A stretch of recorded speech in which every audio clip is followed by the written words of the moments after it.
Bonne nuit, mes amis. It's your boy Graham. Woo woo, or siren noises, whatever. Tonight we are talking about non-linear storytelling. I don't have one specific book or movie for an example on this. I have a couple. This popped into my head because of some things that I've watched recently.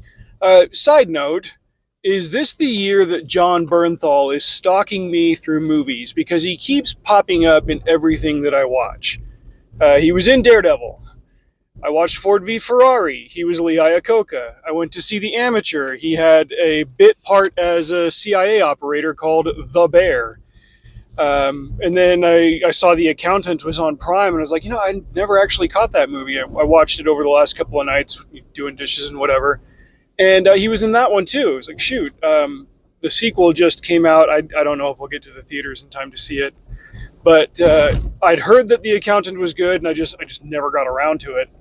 So I watched it, and by the time I got to the end, I was like, holy crap. Like, I was just expecting a decent action movie with an unconventional protagonist because, hey, the main guy was an autist who is good with numbers and likes guns.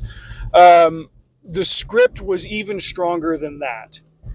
And it was a very good example of nonlinear storytelling. We don't start at A and then go in alphabetical order to Z. Instead, we start kind of at G, and then we'll look back at B and C, and then from G we go all the way up to M, and so on and so forth. Like you know the process. It is a great way of showing the viewer or the reader, if you do it in print, things that are of immediate interest, and then important bits that contextualize it, because the context on its own might not be the most interesting place to start.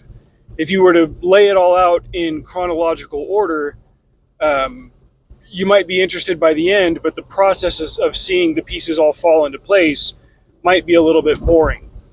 But since you're watching it or reading it as an outsider, and you see like all the pieces fall into place at the same time that the side characters discover it all, it hits you with a couple of twists and reveals that just make it all the more fascinating to see, like, oh, this was this and that was that, and that's why this ended up this way, and okay, this is how this resolved.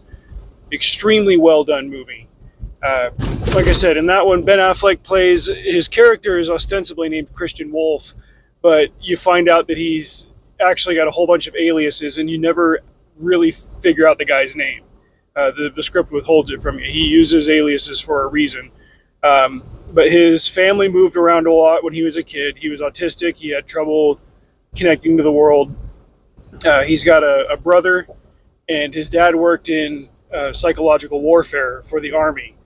And it's, now that I think about it, it was kind of like a more earnest version of Reacher.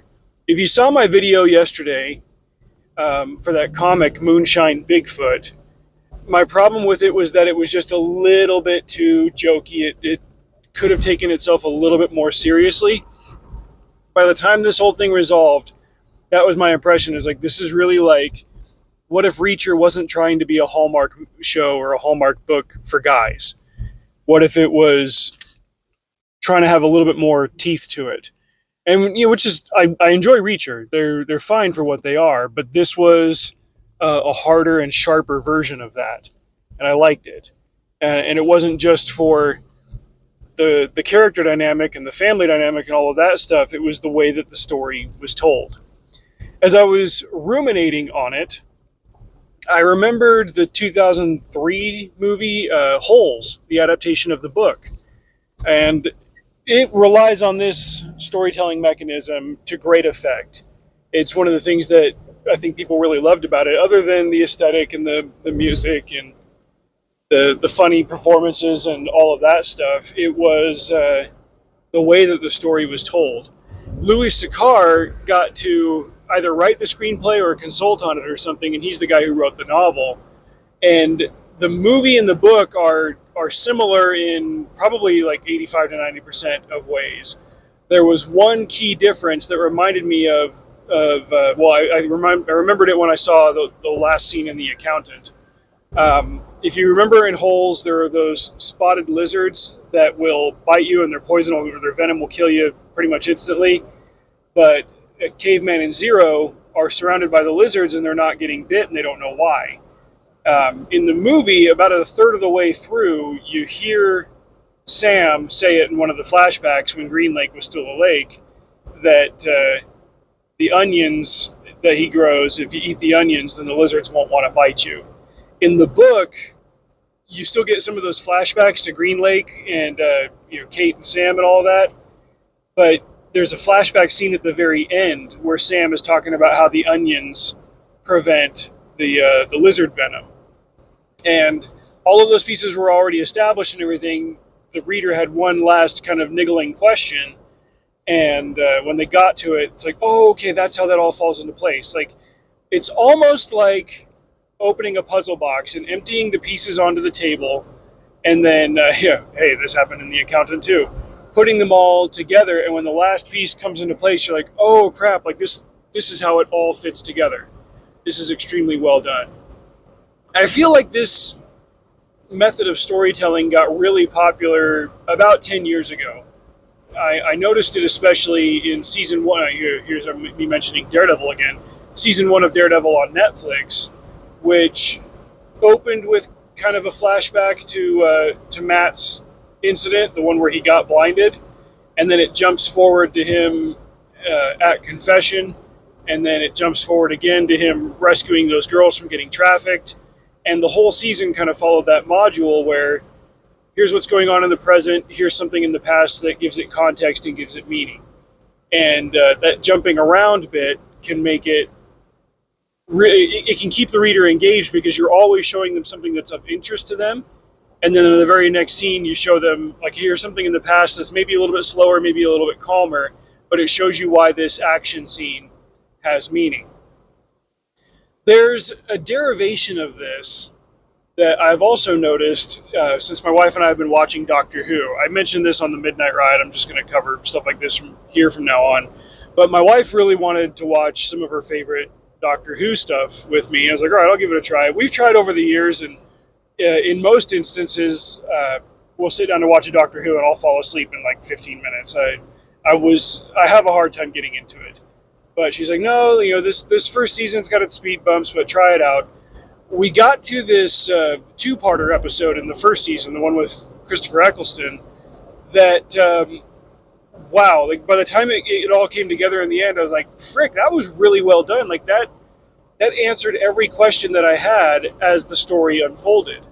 At times, when you get a complex story, you can get answers or explanations for certain things, and other times it's like, oh, I guess I just had to suspend my disbelief on this particular point or that particular point.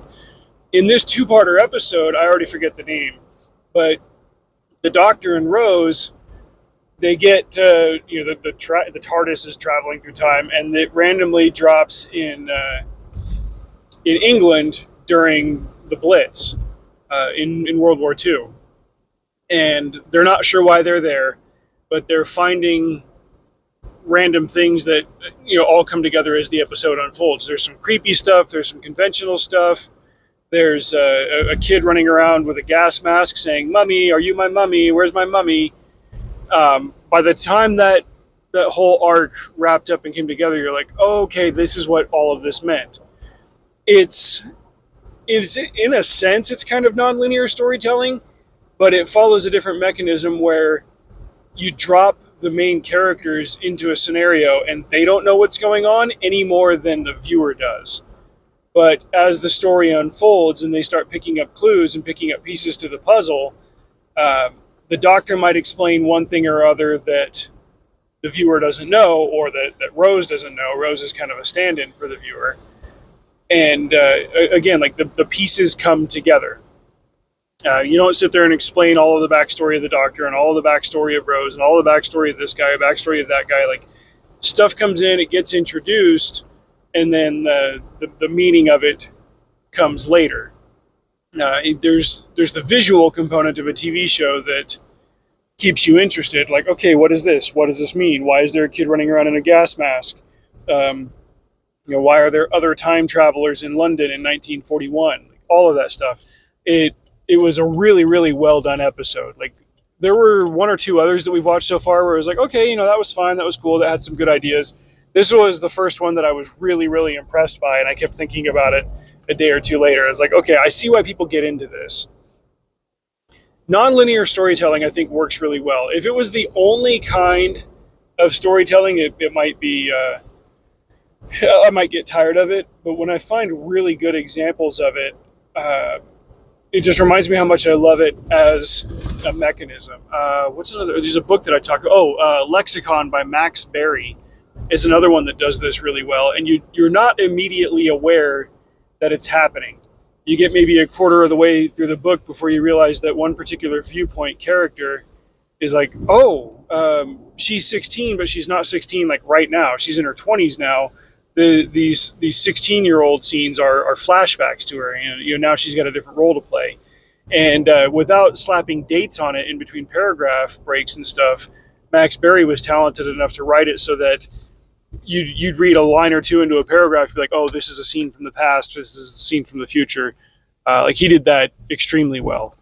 He had a tendency to be kind of crass with his content, but his execution on his concepts was just very, very well done.